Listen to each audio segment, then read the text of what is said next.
Hey, what's going on, guys? This is episode 3 of Creekside Conversations. I'm sitting here with Josh DeBord. We're in his garage, building, whatever you want to call it. Garage, barn, building, Yeah, this bar, place is you giant. name it. It's getting there.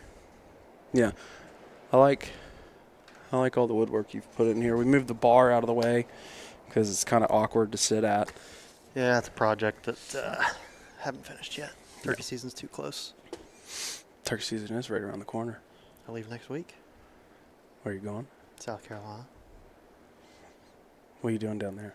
So I actually have to work a Darlington NASCAR race for the South Carolina CST, but they called me and was like, "Hey man, you interested in coming and working the NASCAR race?" Which obviously I was like, "Yeah, I'll come down there and work and do some sweeps with you."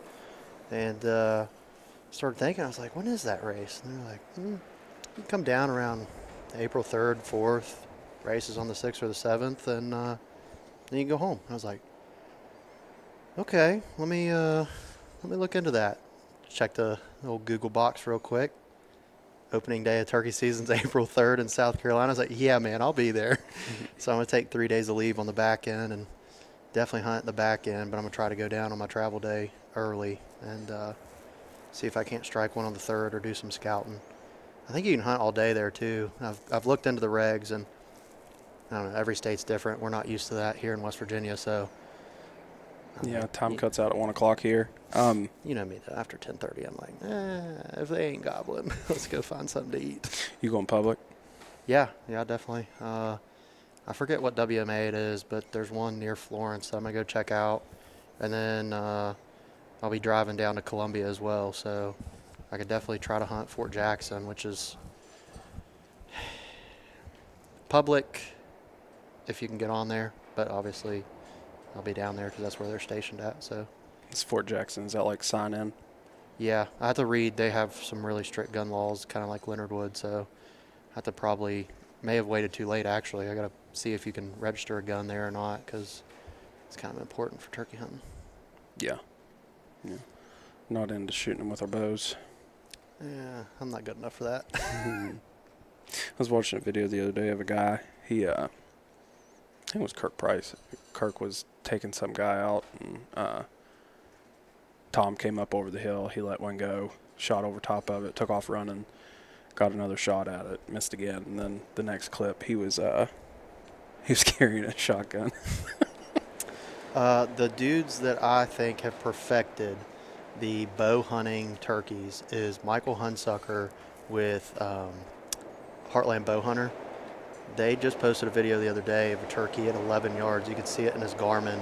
He's got one of I think it's the A1X or whatever. Mm-hmm. Dude, this turkey comes in. He had a full strut decoy out, and obviously, his attention's on that. So Michael's trying to get his bow, and he's getting it. Then you could see the yardage start changing. Then all of a sudden the GoPro kind of shoots over to his side, and he draws back, and he's got to wait for it to get out from the decoy. And it seems like every year they're posting some video like that, and it's just incredible that they have the hide and the patience. Because, man, when turkey gets in 40 yards, I start getting antsy. I'm like, Yeah. come on. Yeah. I shot one last year. Didn't even let it come out of strut. Shot its beard off. Yeah, I know. Yeah, those decap videos that they post are pretty cool. Yeah. Well, I think they were just shooting regular old broadheads in this one, and kind of aiming around the wings and stuff. That's another thing. You got to be precise because when they fluff up or come back out of strut, their organs change based on their body position. And I can shoot a bow pretty good, but I do not want to wound a turkey, and they've got it down good. I mean, those guys are dialed in with that. Yeah. They're absolutely smoking turkeys. Yeah. And it's a really cool video. It is a really cool video. I'd like to shoot one with my bow. I think when I started turkey hunting, I took my bow out originally, and I was like, oh, this is going to be so easy. Yeah. And I realized very quickly that it was not the case. Yeah, it's so easy. How many have you got with a shotgun? 4. Yeah. Yeah. Yeah, and 2 of them were last year. 2 of them were last year, yeah. But first year I really started hunting, I shot one. Yeah. And then the following year I shot one.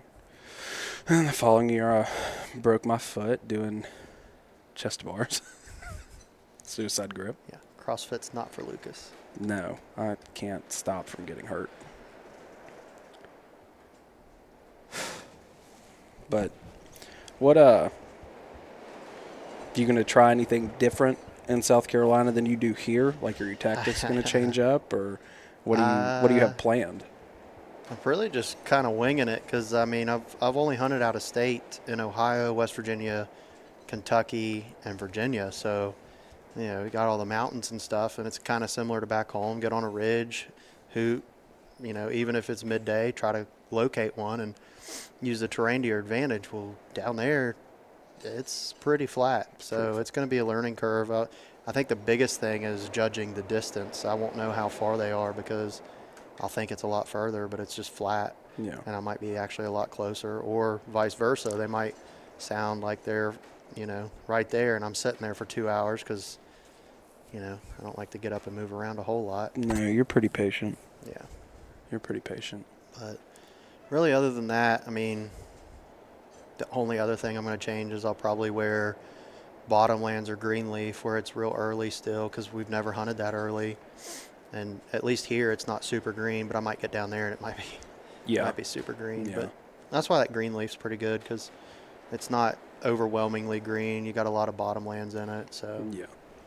It looks good. Yeah, it looks great. It's probably my second favorite turkey camo. What's your favorite? Obsession. But you can't use that in the early season because you're the only one wearing green and all the trees are still brown and all the underbrush is still brown. Yeah. Yeah. You do anything at home to get ready for turkeys? I know that we went out one day and seeded, but Yeah, so that was kind of a mixture between turkey and deer. I overseeded that bottom plot down there in Lincoln and overseeded it with clover, and there was still quite a bit of rye left from last year, but haven't been back. I've been super busy with work, so my normal scouting techniques have kind of put the back burner on here recently because just haven't had time. have you been back to see if it's growing? No, I haven't even thought of it. I still got to seed a whole nother plot and haven't even been there to do that, but we'll see. I mean, normally I'm out, shoot, it's what, March 24th? Yeah. I'm usually out from like March 7th almost every day listening, trying to find out where they're at, but just really haven't had the time, and honestly, I just haven't felt like getting up. I'm excited for it, but You've been getting up listening out here? Yeah, haven't heard crap. Luke Haven't said seen anything either. Luke said he heard his first gobble a couple weeks ago. Yeah, he went this morning, and he did not hear one this morning. He was real hesitant on telling me about if he did or not. I know he wasn't trying to tell me if he did or didn't, but he was just like, no, I don't think I did. And I'm like, oh, okay. I drove down to the farm this morning, and there was a strutter in the field with either a couple jakes and a couple hens. There were like 7 or 8 other turkeys. That's pretty cool. Second time I've seen that turkey down there. Dude, I haven't seen a turkey on the side of the road even at all this year. Yeah. Like, I mean, I drove to Parkersburg, which is like an hour and a half from here, on Friday or Saturday evening, actually. And there's places where I know that I can go through there anytime in March, April, May. Didn't see a single bird, not even a hen out there pecking, nothing. So I don't know if it's going to be a different year or just it seems like it because I haven't had as much time to look. But when I do get time to look, I'm not seeing anything, so it kind of stresses me out. Yeah. You get stressed out about it anyway. Dude, I get stressed about everything. You're constantly stressed. Like, it's the second week of season, and he's like, I haven't shot 2 yet. I'm not going to get the other one. Yeah. You always end up getting the other one. Yeah. We'll see. We got a lot of states to knock off this year. Yeah. You're going to South Carolina. That'll be a cool one. That'll be fun. Yeah. I mean, even if I don't get one, it'll still be good experience. Interesting. Yeah. I've always wanted to go hunt one of those southern easterns. They say they're pretty hard, but then again, I've heard people from down there come up here in these mountains, and they're like, yeah, it's just hard. different terrain. It's figuring out how to hunt them in different terrain. I mean, like you said, it can sound really close, but it's flat, and it could be really far away. But it all depends on leaf cover, but still, it's going to sound closer. Like, Yeah. me and Brian, a couple years ago, were hunting, and there was a turkey across the ridge all day. Like, it was probably 11:30, 12 o'clock. There was a turkey across the ridge all day, and we finally sat down. We put on like 9 or 10 miles that morning, and we were laying there on our phones, and we heard a turkey gobble. And Brian didn't even look up from his phone. He goes, "Was that turkey across the holler or just down over the top?" And I was like, one or the other. So it's that same turkey that's been over there all day. So he's either right down or, and about 30 seconds later, he crested that ridge and just hammered. And Brian threw his, I mean, it scared us. It was so loud. But Yeah. That's kind of like Bailey's turkey last year, which I kind of had a feeling, but dude, up here in Red House, it's steep. I mean, not like Logan County or anything like that, but it's not like, the Barbersville, some Lincoln, rolling and stuff like hills, that. Here it is. I mean, you go down into a ravine and right back up, and you feel like you're like only 40 yards from this turkey, but to get to it, you got to go down 100 yards and up 200. So, but she was sitting there and she was like thinking this turkey was coming. And honestly, I thought it was a little bit closer than it was. And it went down into the bottom of the holler. And I knew then he was coming because his gobbles, sounded further away. I was like, he was up top, level with us, gobbling at us. He went down in the bottom, gobbled. And I was telling Bailey, I was like, get ready. And she's like, it's getting further away. I was like, no, honey, he went down. And he's down in the bottom. You can't hear him as well. He's going to pop back up. I was like, where he's going to pop up, I don't know. But, sure enough, he popped up. He gobbled maybe 150 yards away, but it was on the same level, just out of the field we were setting up on the edge of, and he hammered on it. And I was like, oh, yeah, get ready. I mean, get your face down. Like, don't move. He's coming. And sure enough, like 30 seconds later, I saw him pop strut, stick his head up, look around, and yeah, I'll never forget. She was super mad because we were on some that we'd roosted the night before, and they flew down, went the other way as turkeys do, and then we were going. She had to work that day, and so did I, and it was probably 7:30, 8 o'clock, and we were coming back up towards the truck, and on the other side of the farm, I heard one gobbling on his own, and I was like, hey, and she was like, you're really going to make me go after that, aren't you? And I was like, yeah, absolutely, 100%. Like, I'm already tagged out. We're here. Like, let's go. And she's like all mad and frustrated because we had to walk like 2 miles to get to it. It maybe wasn't 2 miles, but it was a long walk. And we got set up. And when it went down in that bottom, she was like, oh, man, it's getting further away. And I was like, no, I'm telling you, he's coming. And when it popped up, her whole demeanor changed. That turkey came up and whooped the decoy. She shot it, her first turkey. And she was like, I get it now. She's like, I understand why you're up every morning, 3 o'clock, going, an hour and a half minimum, usually. Sometimes I can hunt right here at the house, but, every day. She's like, I get it now. And I was like, yeah. She listened to Tom Kelly talk about, the rite of passage and stuff, and she teared up and everything. It was pretty cool. She's like, I understand it now. Like, it's different. Yeah. And she's killed, a deer with her bow, a buck with her gun. Like, she's hunted, but she's never had a turkey gobble in her face, No.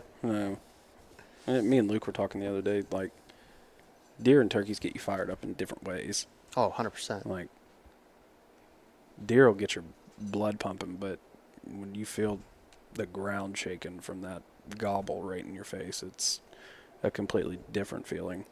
Well, it's different, too, because you'll be sitting there deer hunting, and like, especially in mine and Luke's case, we'll be hunting specific deer for years. And, both of us has gone and killed multiple deer that we've only seen the time we killed it, or, he just walked out of range or something, because just being bow season or something, and those deer get your blood pumping. But, if you're just sitting there in a tree mid-October and, 5 or 6 does funnel through, it gets you excited, but not like seeing that 140, 150. And again, having that history with that deer, it makes it a little more exciting. But dude, every day is different with a turkey. You're not chasing a single turkey. You're chasing the one that's gobbling. Yeah. And it don't matter if he's got a 4-inch beard and a full fan gobbling like a big Tom, or a 10.5-inch beard with almost 2-inch birds, you're shooting them like. Yeah. Yeah, if he's right there in your face gobbling, you're going to shoot him. Yeah. I've had some jakes come in that were gobbling like toms and like fan out, and I'm like, oh, I wish I had like a kid with me or something. Like, this is what it's all about. Yeah. Yeah. So do you ever want to go down to Florida? Like Caleb just got back from Florida. Do you ever want to go down to Florida and try to do a Grand Slam? Yeah, I actually had the opportunity to go to Florida this year. I think it was a do-it-yourself hunt, but Luke's cousin actually asked me. I guess he backed out of a hunt and he was already booked, so they were trying to get someone to book it for him. So he messaged me and Luke, and I actually had the chance to go do the single-season slam this year, but I don't think Bailey would be too happy with me going to South Carolina for work. Then I got to go a couple other places for work. And then also I'm going to stay in South Carolina to turkey hunt, but then go down to Florida. That was a hefty price tag too, where it was kind of a do-it-yourself, but it was in a lodge and all that. Yeah. But then we're going to Washington the 25th of April. So it was too much in a short period of time to financially be like, yeah, that's a great idea. If it would have been just go down there with Caleb or something, yeah. But so did you figure out that you could go on that hunt after you already volunteered for South Carolina? Yeah. Yeah. Yeah, and then I got some other stuff going on for work that was kind of just in the way, but I probably could have had someone else go to some of those meetings, but Yeah. it's not the right thing to do when you're the boss. Well, I mean, chasing turkeys. Yeah. Yeah. Everything gets put to the back burner. Sometimes, yeah. Yeah, I mean, it's definitely a very enticing to me because my grandparents live in Florida too. So like, they don't have any land or anything. They're the old timers that go down there and golf. But I definitely want to go down there. It's always been a dream of mine. Honestly, I would have probably went there before I went to Washington, but I'd already committed to Washington and stuff like that. But I would love to go down to Florida, and especially knock the rust off before you come back home and hunt. You'd rather go to Florida than Washington? 100%. Really? Yeah. Why? Dude, you ever heard of Merriam's gobble? It's not the same. I like a hard gobble in Eastern or a Osceola that's just, shaking the world. You sound like Brian. Yeah. Dude, that's how I learned to turkey hunt from, him and David. Yeah. I remember when I was like 14 years old, my dad loved to turkey hunt, but he wasn't big into it. And then I met Brian. Actually, I guess it was before I was 14. I guess we were in middle school, so what are you, 11, 12 when you're in middle school? Yeah. And we met and we started hanging out and we started watching those old Primos videos and Truth videos and stuff like that. And so he kind of lit a fire under my butt and was like, man, turkey hunting's awesome. Like, I know you've been out. Like, I'd only killed a Jake at that point, maybe 2 Jakes. And he was like, dude, you get a big gobbler coming in strutting and stuff. It's like no other. And I was like, oh, okay, I'll try it out.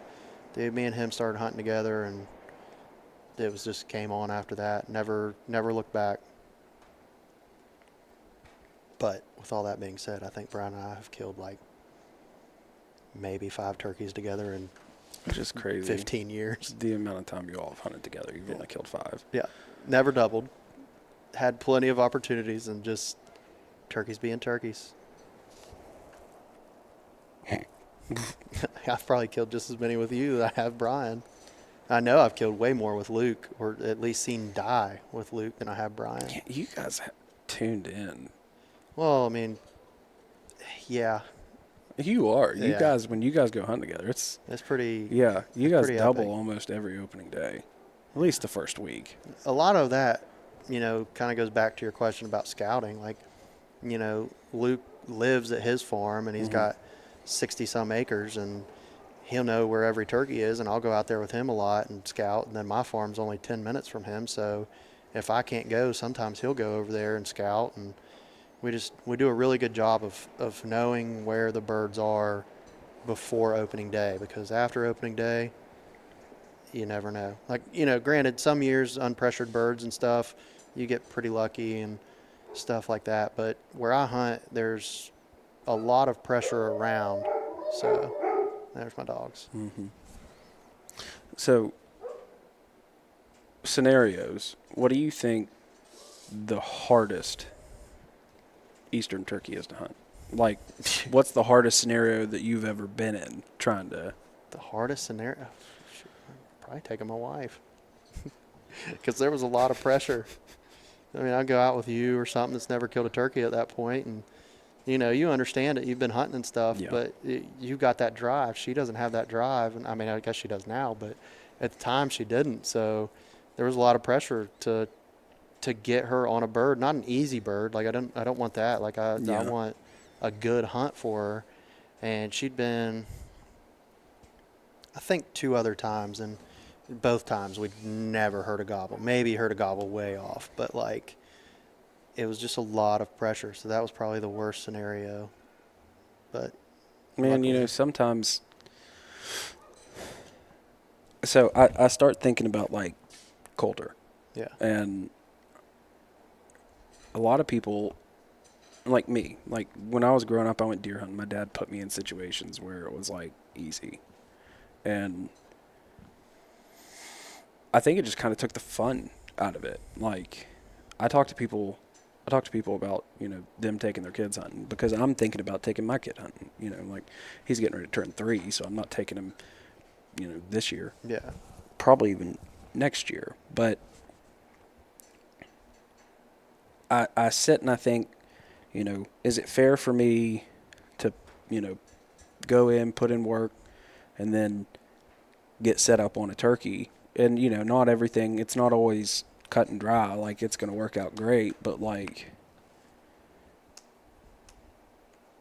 do you set him up where he is going to fail on purpose? I've listened to Aaron Warburton talk about that. And, like, when he took his son Miles hunting, he's like, the first turkey we set up on, he was like, I set up in the wrong spot on purpose. He was like, I wanted that turkey to come in where he wasn't going to get a shot because I wanted it to be hard.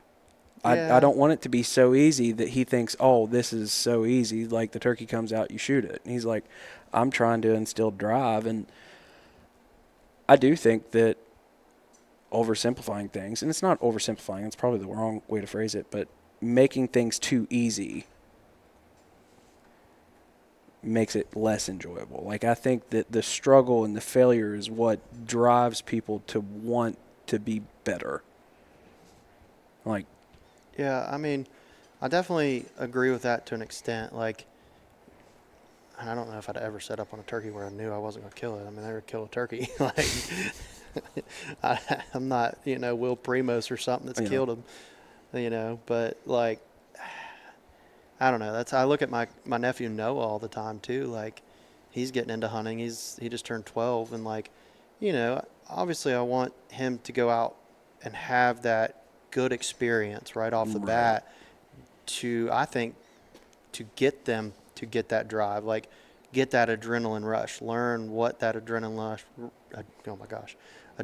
rush feels like. But, I do think, hard hunts make you a better hunter.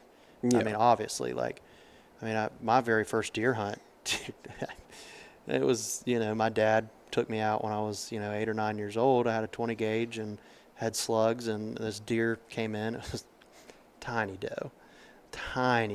And it was right at first light. Like, my dad could barely see the deer. And I just was like, hey, Dad, there's a deer. And he's like, yeah, I see it.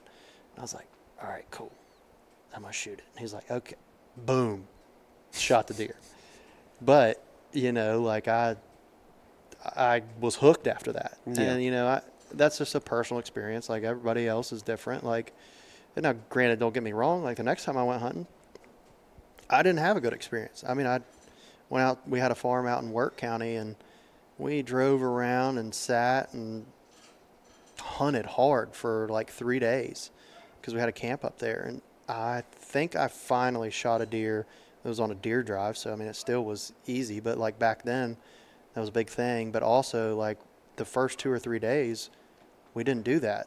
We just sat there, looking for deer and trying this spot or that spot, and it was hard. And I was like, man, this is different. Like, I had never experienced that. And then the older I got, started hunting on my own, making mistakes. That's how you learn. Like, Yeah. but I don't know. It's a weird thing. You know, you got kids out in freaking Iowa that are passing 140s while I'd be shaking at the leaf, like Yeah. getting busted at as soon as it came out into the field or into the woods. You know, like Yeah. it's different. It's a big touchy subject for a lot of people, but I mean, I think it's awesome that there's 8-year-olds passing up 140s, but there's also deer there that they can justify passing up 140s. Yeah. I mean, But I don't think I could ever tell my kid to pass up a 140. I can't tell myself at 31 years old to pass up a 140. yeah.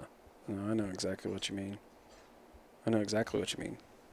But still, you like run into situations where like, yeah, Brian's even said it. Like, Brian shot that 160, and he was like, "Well, this is the biggest deer I'll ever shoot," and it kind of,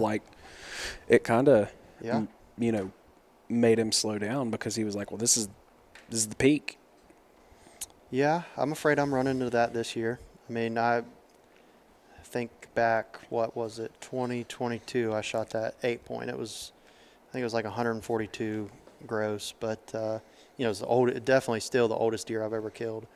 But I'd had history with that deer. I'd chased that deer for 3 years, and I was going to shoot him the year before, maybe even the year before that. Yeah. You know, I was a lot younger in hunting too, so I wasn't passing up, you know, 3-year-olds, but sometimes I still don't pass 3-year-olds up. But I don't know. This year I had that buck on camera for 4 years, and he was a 5.5-year-old deer, but he scored, what was that, like 159 and 6/8, Yeah. 7/8, something like that. I still haven't officially got him scored, but it's hard for me to imagine killing a bigger deer here. You know, I go to Missouri every year, but you never know. We could walk around the corner there. I've obviously seen 120s every day the first year I went out there, and then this year the biggest buck I saw was maybe 80 inches. But, you know, over there in Lincoln County, like I put in a lot of hard work and try to manage deer there, but I do have big deer there, but I don't know if I'll ever have a 160 or above. I mean, that's a big deer, That's especially a big in West deer. Virginia. Yeah. I mean, that's a big deer anywhere, but Yeah. You know, small parcels all around you too. yeah. Hunting Well, and there's a pressure. lot of hunter lot of pressure hunting there. pressure, I mean, yeah. it's gotten a little bit better over the years, but I mean, as soon as gun season hits, it's like you can be up in your tree probably 45 minutes before daylight, and you're like, all right, it's crisp, cold, 30-degree weather, perfect day, high pressure, and first light cracks off. You're like, any minute now, something's going to walk by. And then about 30 minutes later, boom, here's a four-wheeler. Boom, here's another four-wheeler. Boom, here's another four-wheeler. And they don't stop. I mean, until dark, they don't stop. And it's like that all 2 weeks of West Virginia's gun season, Yeah. which is a huge pain in the butt. Because, I mean, I don't know how deer like that survive. Like, you know, I get it because I don't see them. But at the same time, like, you got a guy rolling around on a four-wheeler with a rifle. They don't care about the laws. They're shooting shit. Yeah. I'm shooting right off the four-wheeler. Yeah, they don't care. No. So, I know you do a lot of work out at the farm or out at your lease, whatever you want to call it. Is there anything that you want to do to improve it? I know I was talking to Luke. He's got some people coming to look at his farm. He's going to do some TSI, some hack and squirt and stuff. Yeah, so that's the big problem that I'm running into right now. Like, I have a great relationship with my actual landowner, and I lease from him for, I think this is going on the 10th year. And I've asked him if I could cut trees before, and he don't care. But that's someone's property, and that's a way they could make money. So I can't just go down there and do TSI like you would if you owned it. So it's very difficult on what I can do. And even my food plots, I have to scale down because he leases all the fields out for hay. So I have to get in contact with the hay farmer and find out if I can even make a half-acre plot. And, you know, most of the time, neither party cares, but it's still a struggle. But that's the only things I can really do other than stand location, scouting, and just hunting the right winds and time of day, which sometimes I don't do. I mean, it's hard in West Virginia to hunt the right wind. Like, you might say, yep, I'm going on this wind, and it says on the map, perfect. and I'll get out of the truck and it's perfect. And I go halfway up a hill and it's the complete opposite. And I've bounced stands around before because of that, but it's still very difficult. Yeah, wind swirls real crazy here. But there's definitely things I'd like to do. And like I'm looking into, buying a farm in the next 5 years. And I should have bought that one in Ohio last year. And that would make a huge difference. I mean, even if I'm not shooting 160s, I don't care. Like just the fact that I can go out there and cut whatever tree I want and do some, TSI, some, the hinge cuts, just anything like that to improve the deer habitat outside of food. I mean, you can have all the food you want, but they're still going to bed on someone else's property if you don't have optimal bedding. Yeah. And that's something I still don't understand. I mean, I have watched and researched and done all kinds of stuff, and I'll go out there and I'll find some beds and, some areas that look good for bedding. But, dude, the deer just change so much every year. And I was like this year, I guess I should say last year, after during shed season, I found what I assumed was a buck I called Mac. It was a big 8, kind of similar to the one I killed in 22. And I thought for sure I was going to kill that deer this year. I mean, I knew where his bed was. He was coming to that plot every day last year. And he only showed up maybe a handful of times this year in the daylight. And it wasn't anywhere near the food plot. And I was like, oh, this is crazy. So he was bedding somewhere else. And I don't know if that deer got killed or not. I mean, I never had a picture of him after November 14th. But then, this year I made that big move on that buck Jeezy that I killed. It was partially because I found a bedding area. It was after gun season. It was a warmer day that I knew that I was going to be able to go scout. And I moved some cameras up from my food plot. I don't know, what was that, like 300 yards? Yeah.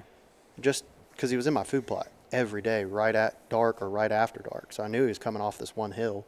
So I moved up there and kind of just had a good day to go looked around, went and sat there first day of muzzleloader season, I think I saw 4 bucks, 5 does, something like that. And there was a doe that looked like she was coming back into heat. There was a buck chasing her around, and I thought, okay, well, I'll give it a day or two and kind of, go back in here. Well, I think it was that Wednesday, another scenario. It got hot, or I shouldn't say hot, it was December, but it got warm. It was going to rain that night, so I was like, I can get a little bit intrusive because it's going to wash my scent out. And I didn't go far. I think I maybe went 500 yards from the food plot, but I found a really nice thick area that I knew about, but like I didn't have any cameras there this year, and found 5 or 6 fresh big rubs, 4 fresh scrapes right near it, thick. And I was like, okay, well, I don't need to sit right here, but I think he's coming from right here. And then back over where I'd moved my stand, I found maybe 6 fresh scrapes, and they were coming down into that food plot still. So I said, okay, well, I can just sit right here. I think that Friday, it was Friday, we had a big cold snap coming through, and that led me to shooting that deer, finding that bedding area. That's the only time I can ever say that has actually worked, and I have found a deer's bed that I know he got up out of that bed and came my way. When I first started bow hunting pretty hard, like when I first got mobile, I'll say, I felt like that I understood bedding more then than I do now. And I've only learned more. Yeah. And I swear the only thing because they fool you. I swear the only thing I've learned is that they're just unpredictable. Yeah. I mean, they talk about deer being super predictable if you can find the food, the bedding, and the trails in between. But if everything is a trail and everything is food and everything can be bedding, you find you got to find the optimal bedding. Well, yeah, but I mean, that's all dependent. And it's not all the same. Just because the wind's blowing, or just because you have a northeast wind, doesn't mean that deer's going to bed the same place 2 days in a row. Yeah. I mean, same wind, same temps. Hunting pressure can put a factor on that too. I mean, not even just outside hunting pressure, you hunting pressure. Yeah. I mean, and you might think you're doing the right thing, and really that buck's just staring there at you. The entire time. Yeah, and you have no clue he's in the world. I think that's what happened to that big 8 for years. I mean, I would literally go hunt that morning, and then that evening he'd get a picture. So I'd go the next evening. He'd be in there in the morning. I think I was just too close to his bedroom. Never did find that deer's bed, though. Ended up killing him, hunting another deer. Just got lucky. He was chasing a doe. Yeah. Well, wind's weird, especially in these hills. Like when I was hunting in Ohio last year,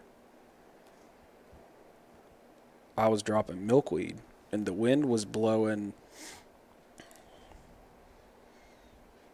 The wind was cutting like my left to right, and there was a ridge top, but there was a drain that ran up the ridge. It was like a little micro drain, and it was coming off the main drain. But my wind, I dropped my milkweed, and it'd go left to right, and as soon as it hit that little drain, it would suck straight up the hill. I mean, the thermals. Well, yeah. I mean, it's just the damnedest thing. Yeah. I mean, it just pulled, but like, I mean, it pulled hard, like to where that deer I missed in Ohio, it walked just right down of the drain, like towards the big hollow. And how high it was and how that wind was pulling, it sucked right over its head, because I was surprised that I didn't get winded as soon as he came out. That's when I shot that big one this year. I mean, the wind was in my favor, but if it would have switched like 45 degrees, I was screwed. But I knew it was nighttime, and especially where it was getting cold, like really cold that night, I knew they were going to be pulling. So it was blowing across me towards the way he was coming, which is in the deer's favor. But the thermals were keeping it down just enough that, I got lucky. He came from exactly where I thought he was going to. The wind was in his favor, not mine. But I don't know. Just one of those things. Better be lucky than good, I guess. Yeah. All right, we're back. And we're going to start talking about turkeys now, since it seems like every single one of these podcasts we've ventured back into deer hunting. Yep, we're big turkey hunters. Even though it's turkey season. Yeah. I don't know. I'm getting fired up for it. I can't help but to talk about deer hunting. I don't know why. I mean, it's still fresh in our brain. I mean, we've been out shed hunting and stuff like that. I'm not even going to dive down that one. No. Back to turkey. No. So I have a plot out at my grandpa's farm that I've been trying to get clover to grow. I planted a food plot last year for deer. Nothing. And then I've planted clover this year, and my plot back behind the house is growing better, and I planted a week after. Well, I mean, you got to think too. Last, July, August till mid-September, we didn't have a single rain. That was awful. So, you're kind of screwed regardless. It still grew bitter down back behind the house, though. Like, it grew bitter or better? Better. Oh, I didn't know if you tried it or not. No. Luke be biting out of my turnips all the time. They're not bad. Yeah. Those Whitetail Institute ones. Tall Town Tubers. Tall Town Tubers. Yeah. So you guys, you've mentioned it a couple times, you guys are going to Washington this year. You, Caleb, Brian, Mullet. Yeah, old Mullet, and then Caleb's brother. And I don't know if there's anyone else going or not. I think there is, but I'm not 100% sure. I haven't really got a whole lot of details on it yet. I mean, I've heard some details, but I know Caleb's been out there the last 3 years, and he wears them out. And I know that we're going to only be maybe 2 hours from Idaho, so we might try to hop over to Idaho depending on if we kill a bunch of birds or can't hear a bird. So, and I also know that he's talked about going south from Washington and try to get into some Rios. I figure he's going to try that, because he's going to try to hit that single season slam. Oh, yeah, 100%. I would. Yeah. I don't know why he wouldn't. Yeah. When in Rome, right? Yeah. I mean, he's talking about going to Mexico next year.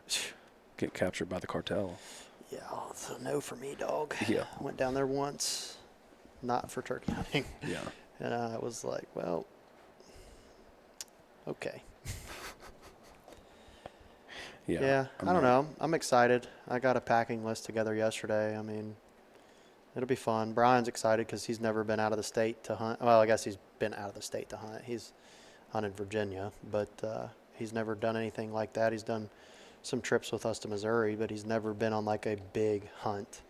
So he's all excited. So I'm excited for him. It'll be fun. I mean, we're gonna fly out there I think the 25th of April, and from what I understand, Caleb's been out there too early. And obviously he's had success, but he said that he thinks that later in the season you can have better success. So I'm excited about that. I'd be excited. I wish I was going. I'm having a baby. Yeah. Yeah, your turkey hunting's kind of. I know. I had big plans. I had big plans. You always have big plans. I know.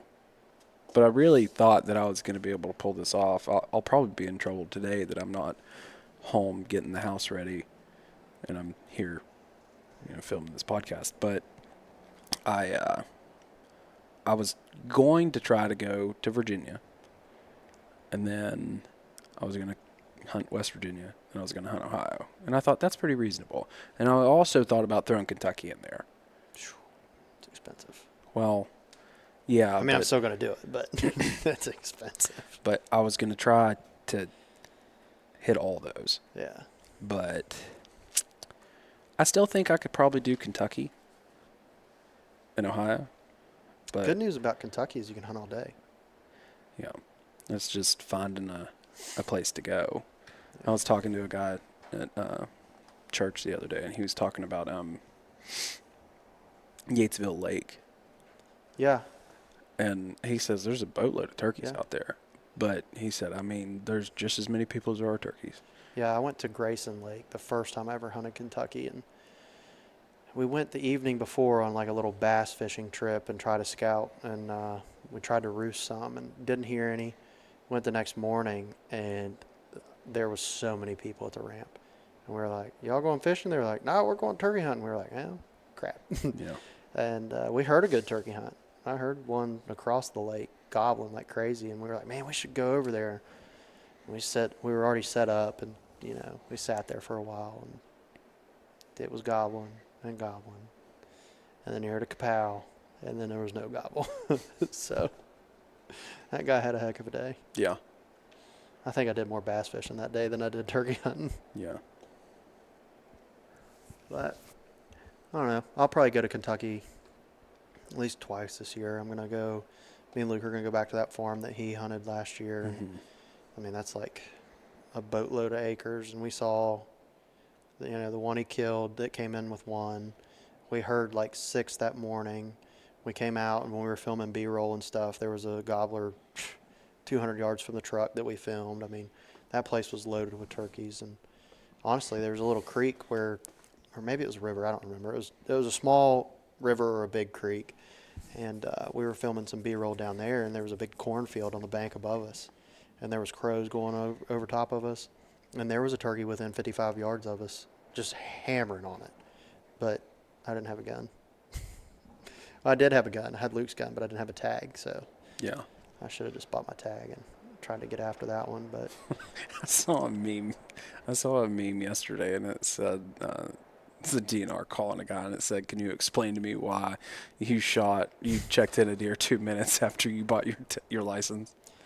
yeah, The guy said, "No, it's just coincidence." yeah. One of our buddies, he got in trouble. Well, didn't get in trouble. He almost got in trouble. He was bow hunting in Ohio during deer season, and saw turkeys at like 100 yards away. I was like, wonder if it's turkey season. So he pulled up the regs. It was turkey season, so he bought his license. And, he didn't think that the turkeys were going to come in. They were 100 yards feeding away. And he was sitting on a big oak flat, and they got up level with him and came right in, and he shot it. And like a week later, a DNR officer called him and was like, hey, I saw that you bought this tag, and 15 minutes later you checked a turkey in. Like, what's that about? He was like, well, I saw him coming in, so I got online. He was like, yeah, don't do that again. He was like, okay. That's funny, though. But I plan on doing some turkey hunting in Ohio, too. I mean, I've hunted there a couple times. Like, lost one. I downed it at like 50 yards, and by the time I got up, it got its wings and flew across a gas line. I never did find it, but I'm going to go back to that spot. There was a couple places we deer hunted this year that I filmed like 5 strutters just fighting each other against some jakes too. So that place looked pretty good. Did you see that trail camera picture of all those turkeys the other day? No, I haven't looked at my trail cameras in You serious? probably like a month. That Bushnell camera's still sending pictures. That's wild. That's been down there for 2 years. I know. With terrible service. I don't know how the batteries are alive. I don't know how.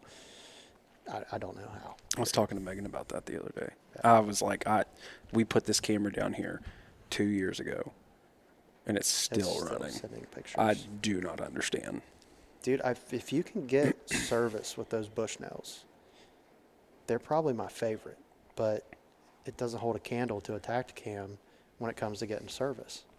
Yeah. I don't even know what trail camera I like the best.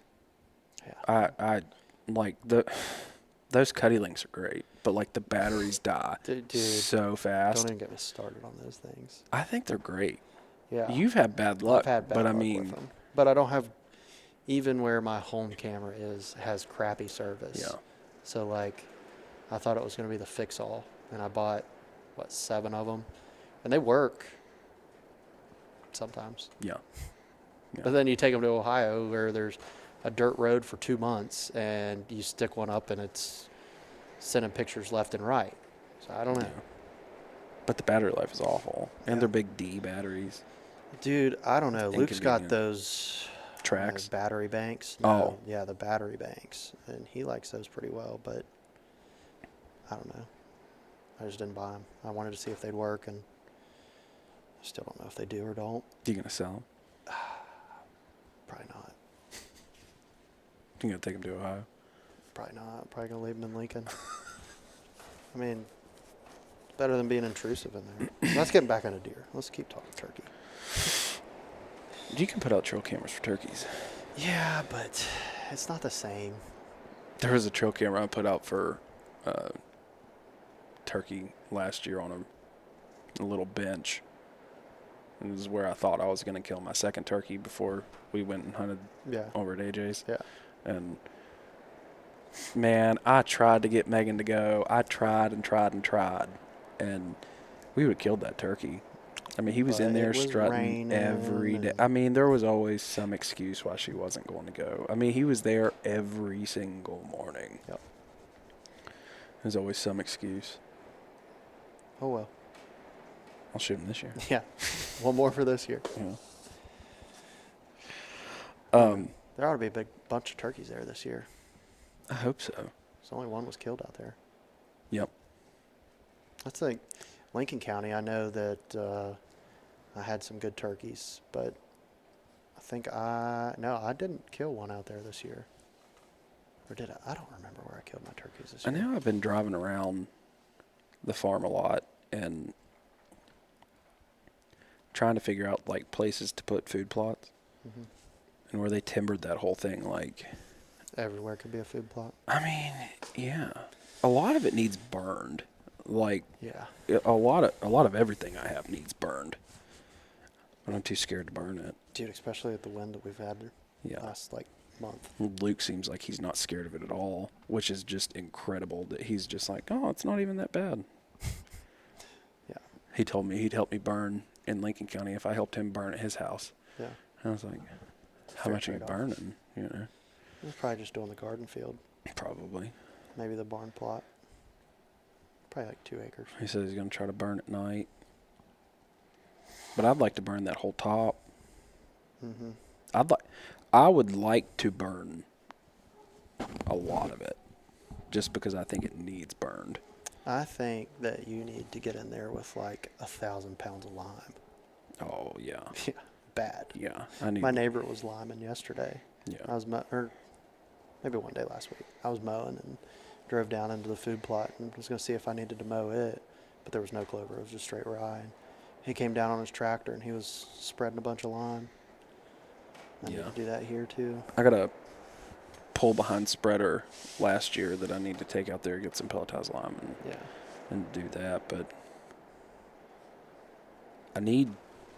I need to clean up my truck bed so I can put the 4-wheeler in the bed of my truck and not pull my trailer. Also need to remember to take the key out of my 4-wheeler Yeah. so I don't lose it on the way home. Yeah. It's a very real thing. Yeah. Yeah. That was a bad day last year. I have a video of me. I forgot that was just a bad day. Like, I forgot my cedar. I sprayed everything. I'm driving home. Can't get the 4-wheeler off the trailer because the key's gone. And I'm like, there's no, like, I got into Hamlin and I was like, oh no. Yeah. And, which is crazy because I was talking to my cousin Phil, and he was like, I always drive it with the key in the 4-wheeler. He never had an issue, but, and it was, you told me a week before, make sure you take that key out. I mean, it's likely not going to go anywhere, but it takes 2 seconds to pull it out and put it in your console instead of fishing for it on Route 10 or I swear Route I do 119. bonehead stuff like that all the time. Yeah, I'll agree with that. It's constant. Yeah. I don't even know why. Just like I get the way that my mind runs, like It's in your nature. I try not to. It's like sitting still. I can't sit still right here. Oh, dude, I'm pinging.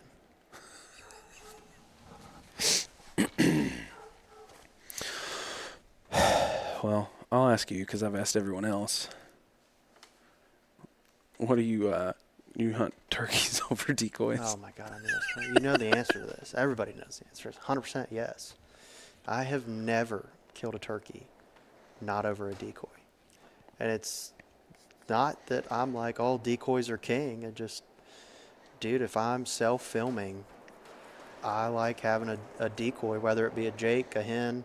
I don't really prefer a strutter, but like, you know, in the early season, I like using a jake, but in the later season, I'll kind of run a hen. But I like having a visual for them because I'm one man trying to run a camera, trying to beat a turkey's eye. And if I can kind of take their attention off of me, I'm going to try. I mean, I've had it work, I've had it not work. You know, I've definitely been screwed by decoys, but I don't know. And I like seeing them in their own element. Like, I know Caleb talks about, like, oh, I like that turkey coming in alert, like, looking for what I am. Like, yeah, that's awesome. But you get in some of these long ridge tops, and he gets out there at 60 yards, or I'm going to say further than that, say 100 yards, and he's listening for you, and he doesn't see what he likes, he's going to turn and go the other way. And, yeah, you can get back on him, but it is, in my opinion, better to have at least a hen out there to where they can see it and be like, well, I'm going to at least get a little closer and show off. And, you know, if you got a jake decoy out, again, sometimes it'll run them off. But when they get mad, that's when I like seeing a turkey. Like, they come in there and they got full strut, spitting and purring and just, you know, doing turkey things. I love that. Like, that's my favorite thing. Like, why do I want to shoot one that just sticks his head up over top of a mountain? Like, I don't think there's any game in that. I mean, yeah, there is. You're calling them, but just not the way you want to do I got it. a shotgun, dude. Like, you're toast. I think it's just different strokes. I mean, I see it both ways. I'm I still mean, going to carry a decoy. Yeah, I definitely see it both ways. But if I didn't self-film, like, yeah, I'd probably not carry all the crap I carry. I 100% agree with him. It's way easier to not carry it. But Yeah. it's also way easier to not carry a Cameron. Yeah. Like, It's all situation dependent. Like, yeah. if I'm carrying the camera, I might as well carry a decoy. Like, what's an extra pound? Yeah. I mean, it's, And it takes its eye off of you. yeah. Like, yeah. No, I agree with you. I mean, I haven't shot a turkey not over a decoy. Yeah. I mean, I've definitely shot them not in a decoy, like, but I've always had a decoy out. Yeah. I don't know. I don't think that second turkey I shot last year saw the decoy. The first one did. Now, It depends the turkey you shot. No, but the Yeah, turkey the that other turkey. I could have shot. Yeah, But 100% she saw was the decoy. He was about going ready to whip in. its ass. Mm-hmm. But You know, I don't know. And that turkey may have seen the decoy and got shy. But that other turkey didn't care. He was like, "Oh no, no, no." yep. But We should have doubled that day. yeah, I'm glad we didn't. I killed one by myself. I hadn't done that in a couple of years. Yeah. Usually I'm with Luke. Yeah. It's kind of hard to find a day where I'm by myself. Yeah. And, I don't care. I like hunting with people. I think, the more people you get out there, it's someone to enjoy it with. But then again, it is fun to shoot one by yourself and just kind of embrace in the moment. But, I think to this point now I've killed, I don't know, a handful of turkeys. I've killed a lot, but not,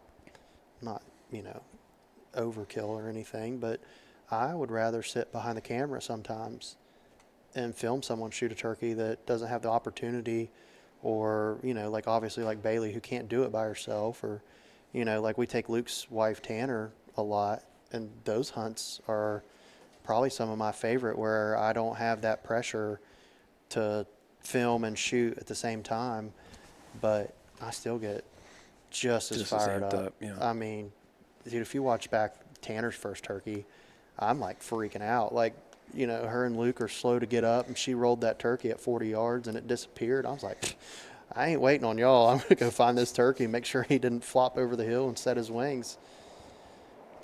And then, I don't know, like going with you, who haven't killed more than 4 or 5, like that's fun just to sit behind the camera. Like, yeah, we should have doubled that, Dave. And yeah, it sucked that I didn't kill a turkey, but at the same time, I was way more excited that you killed a turkey and we got a turkey than me killing it. That would have been my second bird that year.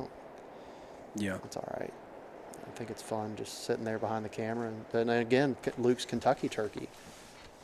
I didn't buy my tag because I was like, kind of went on a last minute thing, didn't buy my tag, and 2 came in, and I was stoked. I mean, that was probably my favorite turkey hunt to this day. Like, got there kind of late, and the layout there was what made that turkey hunt. It was just beautiful. But I mean, if I had my lav mic on, you would have heard my heart pounding. I wasn't even calling, just dying. Like, oh God, it's coming, it's coming, it's coming. Yeah, that was a great hunt. But I don't know. That's why I say, like, turkeys get me more fired up than deer, especially if it's not a deer I've been hunting for years. Like, now, don't get me wrong, going like on Ohio Public, a 120 walks in, I'm shaking like a leaf, but it's a deer that I know about. It doesn't get me as excited, but every turkey, Yeah. I mean, every turkey gets my heart pumping. Even a jake or a hen, I'm like, oh, yep, that's a turkey. I eventually calm down when it's a jake or a hen, but if it's a gobbler, until I'm like an hour after I've shot it, I'm still on cloud 9. Well, I'm always on cloud 9 about it, but got that adrenaline dump. You get anything new for the year? Yeah, I got all kinds of stuff. What'd you get? I've been in the same turkey vest since I was like 14 years old. It's one of the, oh shoot, it's laying over there. It's a Russell NWTF Super Elite 2, maybe 3. I don't know. It was the same vest my grandpa had, and so I got it. And then Brian and his dad both had the same vest, but I got the one in Obsession. And dude, I'm very, very superstitious. Like, I've never killed a turkey not in that vest, I will say that. So this year's going to be weird. But I got the grounded hybrid pack, and I loved it in Nashville, and I still love it. But I like to carry a lot of calls. And once I started putting calls in it, I kind of ran out of room. And, you don't have to put binoculars in there, but I don't like stuff just flopping around, and it's designed for binoculars. So I bought an impact vest from them too. So I bought I didn't 2. know you bought the impact vest. Oh yeah. I bought it. It actually may have been what showed up what the dogs are barking at. Did you get an Obsession? No, I got it in what I get that in? Greenleaf. They only make it in Greenleaf bottom end. Maybe a solid color, but I mean, I love that grounded stuff. I mean, that hybrid pack was really awesome. I mean, I still think it's going to be awesome. It's what I'm going to take to Washington just because it's so minimalist. But I mean, I talked you into getting that grounded vest last year, and I loved it. And then I talked Luke into getting it this year at NWTF if he wasn't getting the hybrid pack. And I thought, well, if I'm telling everybody to get it, I might as well get it myself. I like it. Yeah. But then I bought all the Element Adapt Eye, that with that insect shield stuff. Mm-hmm. I bought all that. I bought the zip up that you're wearing. I bought the pants, the gloves. I bought the face mask, but I really like my grounded face mask, and they're both in green leaf, so it's gonna be one of those things. Like I said, I'm real superstitious in particular, so. You can never have too many face masks, though. No, I always carry two. Yeah.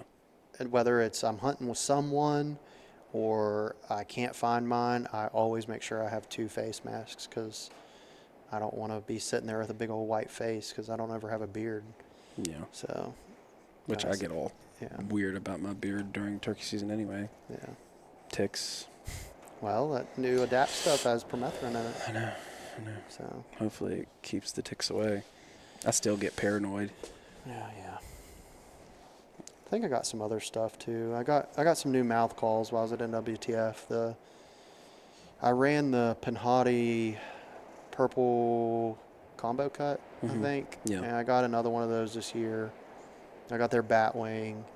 I've been a big fan of the Houndstooth KB Batwing. I really liked that, so I bought two of those this year.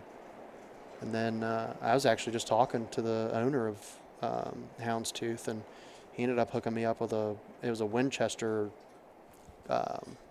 picture inside the slate or glass. I don't know if I'll use that or not.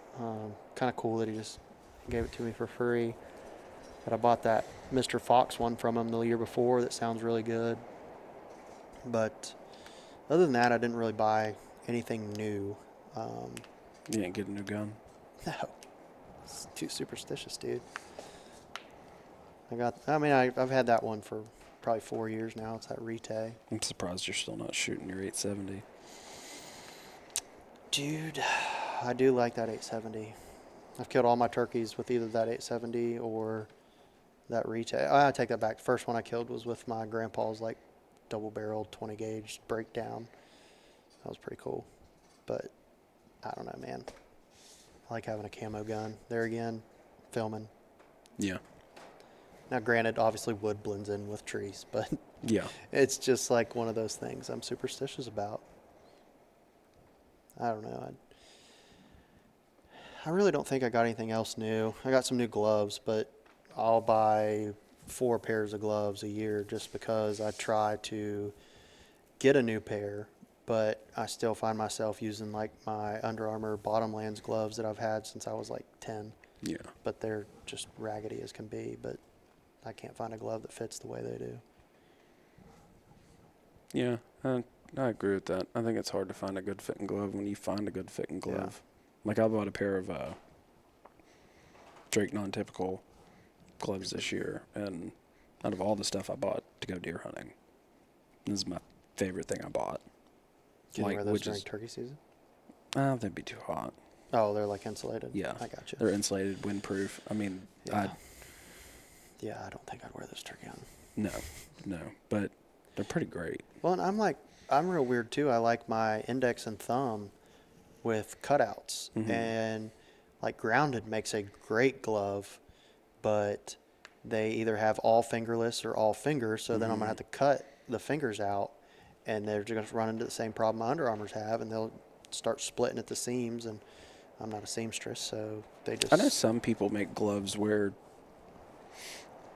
they have seams cut in so you can cut above it so it won't do that. Ooh. I can't think of anybody who does it right now, but I have seen those. I mean, honestly, my father-in-law could probably just sew them up for me after I cut them or before I cut them. Yeah. I just haven't found that glove yet. Yeah. Well, I also bought all the Element stuff. It's nice stuff. We bought it all for deer hunting this year. Yeah. And it's been pretty fantastic. Yeah, literally. I mean, it was a big group switch. I mean, we all were wearing the Sitka stuff and had to switch to Mossy Oak stuff, and we were kind of in a panic and couldn't find anything. I think we were pretty well settled on Drake non-typical, which makes great stuff. I've had their stuff, but then Element kind of rebranded themselves, and I like that stuff so much better than the Sitka stuff. Like it's literally looks like the same technology, and it's everything you wanted out of old Mossy Oak stuff, but in a modern day hunting equipment or gear, clothing, whatever you want to call it. Yeah. I know when we bought it, when I found it, I was like, oh wow, this looks pretty great. And I remember sending it to you all, and I think you were the first person to get anything in. Yeah. And I mean, just the quality of it is what has really, crossed the line for me. Like Dude, it. I wear their solid stuff for work all the time because we got to wear, khaki pants or like a button-up solid shirt, something like that. And the flexibility of it, the durability of it. I mean, I've worn the solid pants to shoot plenty of deer, but like I'll wash them and the next day wear them on a training lane with, a flannel shirt or one of their Element button-ups. I mean, Yeah. it's just all around good gear. I know the original Adapt stuff that I bought. I got it in September. I probably have 60 days in it. Through September, through October, and I know that you probably I was gonna have say, more. yeah. But like the majority of my walking, all last year, I pretty much just hunted Ohio. Yeah. Other than Dad being sick and not getting to hunt, but just Ohio. And I'm fighting briars. I mean, it's up and down hills. Like it's just constant, like minimum 3-4 miles a day. The hip vents on the side. Yeah, those are money. Yeah, it really. All the new camos are cool. They look pretty cool. Yeah. But I'm a sucker for Mossy Oak. I always have been. yeah, Caleb always says that the Sitka looks like a pile of gravel.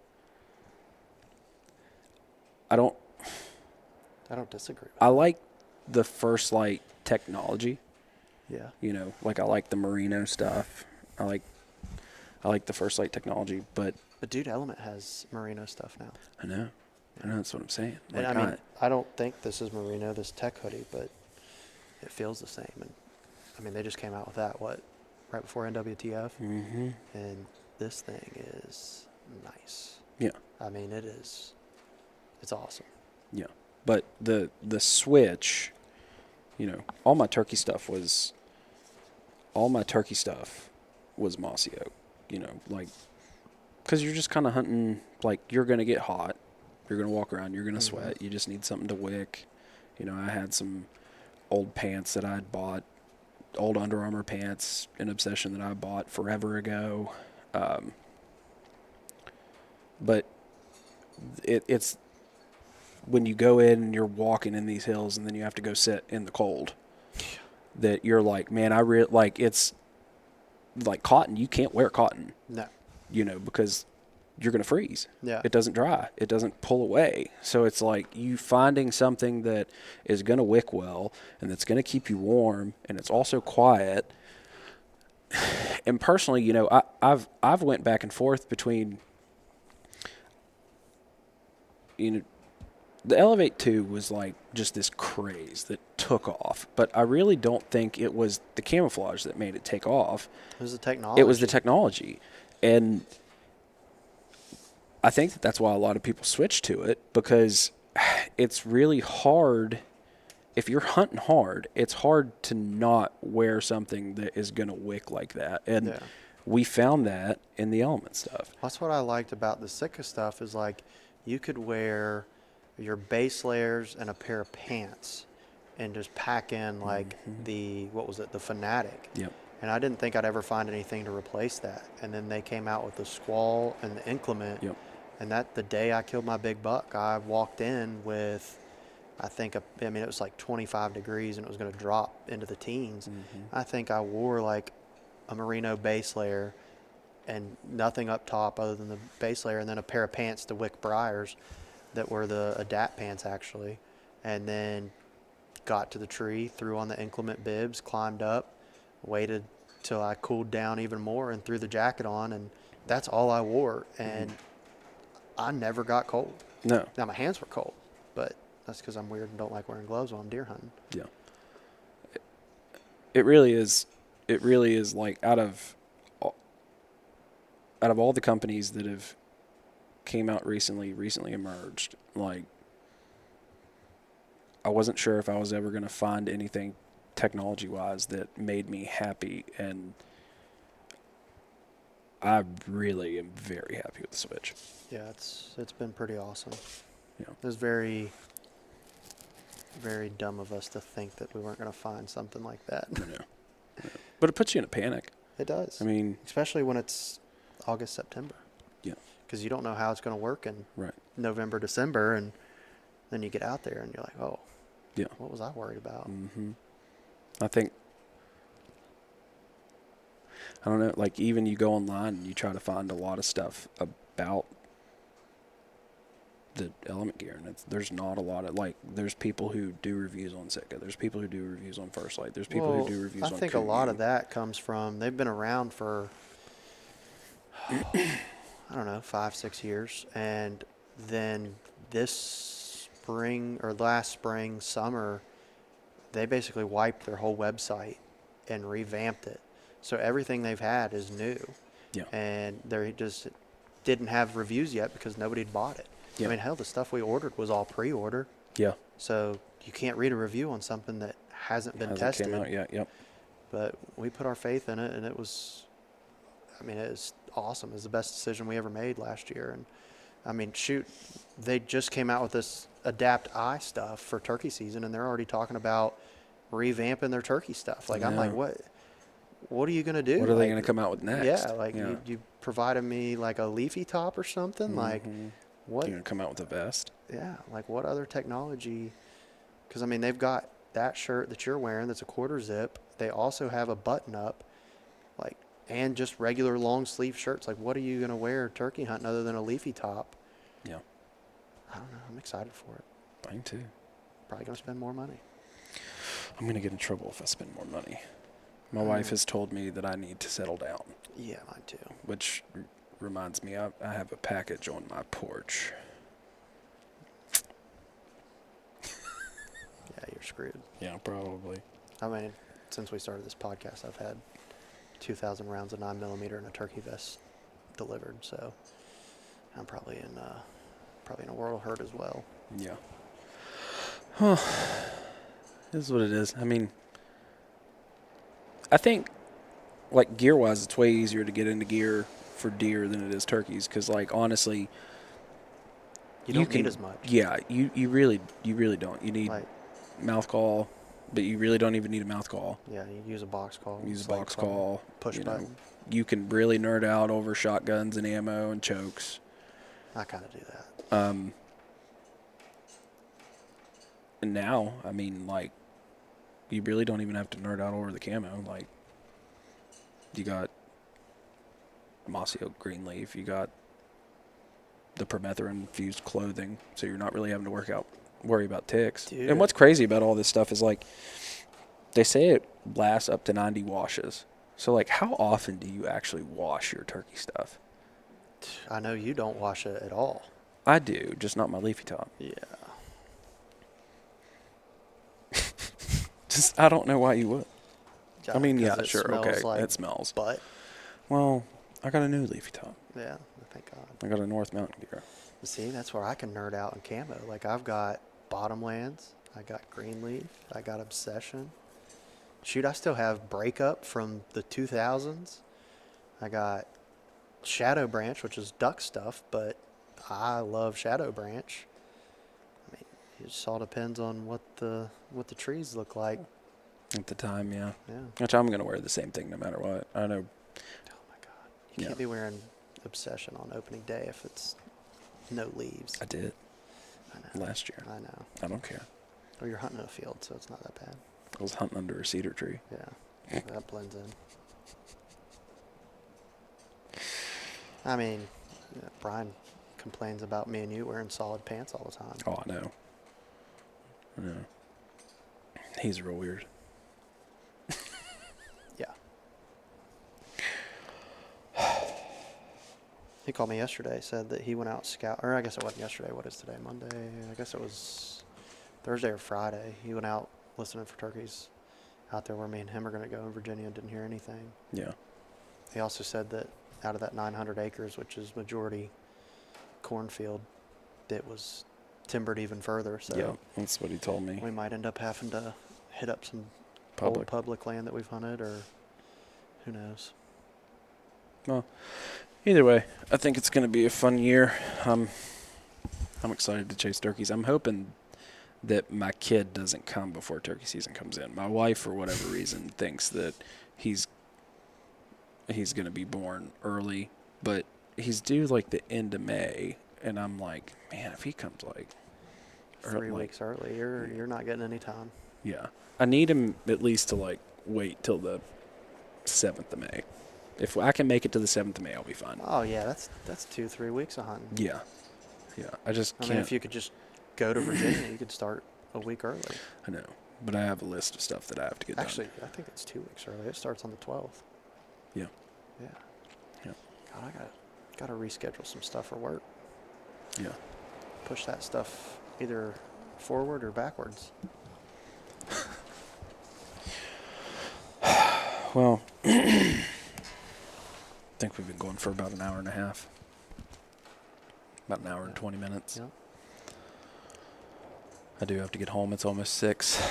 Yeah. I planned on patterning my shotgun today, but in hurricane weather winds, I think that's going to be a hard no. Dude, this is crazy. I don't know if you guys are going to be able to hear it, but the wind that's whipping outside is pretty incredible. It doesn't help that this thing is a metal structure, so it just makes it sound like it's 1,000 times louder. Yeah. But yeah, I'll probably repack that new vest and check it out. Yeah. What's today? The 24th. 24th. So this will be coming out on the 28th. Yeah. We got a couple exciting guests coming up. Got them loaded up. I know I should have Stephen Hamer. He's the president of the Four Rivers NWTF, our local NWTF chapter. Yeah. He should be coming up. I got Elijah Wellman. Yeah. He should be coming up. He's a WVU football player. Mhm. Played for the Packers, I believe. Made it into the pros, but I don't know how long his pro career lasted, but either way, he made it to the pros. Yep. He's a big turkey hunter. Yep. Got Weston Sloan from Process 365. Yep. He's a good buddy of ours. That should be a good one. I'm going to say that one's going to be 99% deer hunting. Oh, yeah. Not a big management. turkey hunter. Yeah, but he's killed some studs. Yep. There's a couple other guys around here that we've talked about too that are Mhm. going to come on. Got to get Brian on here. Yep. We got to get Brian on. I mean, I've been gone the last. I tried to talk him into coming this week Yeah. so that you could film because Jessica's coming in. Yeah, I know. So I tried to get him to come in with her. But I and won't be here. I got to be out of town this weekend. I'm going to be out of town this weekend too. Yeah. Dude, work. And we got Caleb's change of command. He's Yep. becoming a commander this weekend. Yep. Or this weekend. Today's Monday. Yeah. Mhm. We'll have Caleb back on, recap his trip in Florida. I know we're going to have Curl from the Turkey Van Tour. Yeah. That'll be pretty awesome. Yeah, that'll be a real fun one. I'm excited to see how he likes living in a van. Yeah. I mean, obviously he doesn't live in a van, but during turkey season he lives in a van. You don't think he lives in a van down under a bridge down by a river? No, I'm going to say he does not. If he does, more power to him. But Yeah.